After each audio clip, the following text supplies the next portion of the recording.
సాయిరామ్. సమర్థ సద్గురు సాయినాథ్ మహారాజ్కి జై. సాయి భక్తులందరికీ నమస్కారం అండి. సాయిబాబా దయ వల్ల ప్రతి ఒక్కళ్ళు సంతోషంగా ఆనందంగా ఉండాలని మనస్ఫూర్తిగా కోరుకుంటూ వీడియో చేస్తున్న బాబా సందేశం ఏంటంటే, దూర ఆలోచనలకు దూరం చేసుకోవటానికి ప్రయత్నించాలని అప్పుడే అనుకున్నాం. అసలు ఈ దురాచరణల వలనది ఏ విధంగా ఉంటుంది, అది మనలోని విలక్షణం ఎలా అణిచివేస్తుందో ఇప్పుడు చూద్దాం. నానాసాహెబ్ చాత్కరు గొప్ప పండితుడు, ఉన్నత పదవులను అలంకరించిన వాడు మాత్రమే కాక తన మిత్రుల అందరికీ బాబా దర్శన భాగ్యం కలిగించిన ధన్యుడు. అంతేకాక తన ఉపన్యాసాల వల్ల బాబా కీర్తిని కొంకణ దేశమంతా వ్యాపింపజేసి ఎందరో ఆర్తులను బాబాను ఆశ్రమించి తమ కష్టాలను కర్మలను తొలగించుకోవటానికి తోడ్పడినవాడు.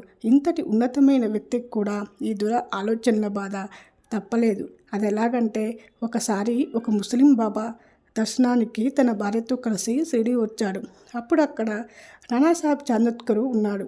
ఆ ముస్లింల స్త్రీలందరూ బుర్ఖాన్లు ధరించి ఉన్నారు. వాళ్ళు రావటం చూసిన నానాసాహెబ్ అక్కడి నుంచి లేచి వెళ్ళాలని అనుకున్నాడు. కానీ బాబా అతన్ని ఆపారు. ఆ స్త్రీలు బాబాకు నమస్కరించేటప్పుడు తమ బుర్ఖాన్ను ముఖంపై తీసి బాబా పాదాలు నమస్కరించారు. అప్పుడు అందులో ఒక స్త్రీ ముఖ సౌందర్యం చూసిన నానాకు మళ్ళీ మళ్ళీ ఆ స్త్రీని చూడాలని ఆలోచన మనసులో కలిగింది.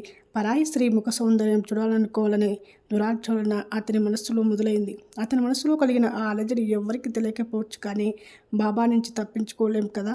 అందుకే బాబా ఆ స్త్రీలు వెళ్ళిపోయిన తర్వాత నానాసాహెబ్తో, దేవుడు ఈ అందమైన సృష్టిని మనం చూసి ఆనందించడానికే సృష్టించాడు, కాబట్టి ఆ అందాన్ని చూసి సంతోషించడం వరకు తప్పు లేదని, అంతేకాని మనసులో కూడా ఎటువంటి ఆలోచనలు దురుద్దేశాలు చూడనివ్వకూడదని చెప్పారు. నానాసాహెబ్ కూడా సహజంగా పండితుడు, మంచివాడు కాబట్టే బాబా ఎంతో సున్నితంగా దాన్ని గ్రహించి, మనస్సు ఎప్పుడైతే చెడు ఆలోచనల వైపు బలుతుందో దానిని వెంటనే మంచి మార్గంలోకి మళ్లించి దానిపై ఏకాగ్రతతో సాధన చేసి చెడు ఆలోచనలను దూరం చేసుకోవటానికి సత్యాన్ని గ్రహించి ఆచరించాడు. ఇక్కడ నానా చేసిన తప్పేమీ లేదు, కానీ మనసులో కూడా ఎటువంటి వక్ర ఆలోచనలు ఉండకూడదని బాబా భావించి దాన్ని సరిదిద్దారు. తప్పు చేయడం కాదు, తప్పుడు ఆలోచనలు కూడా తప్పేనని బాబా తెలియజేశారు.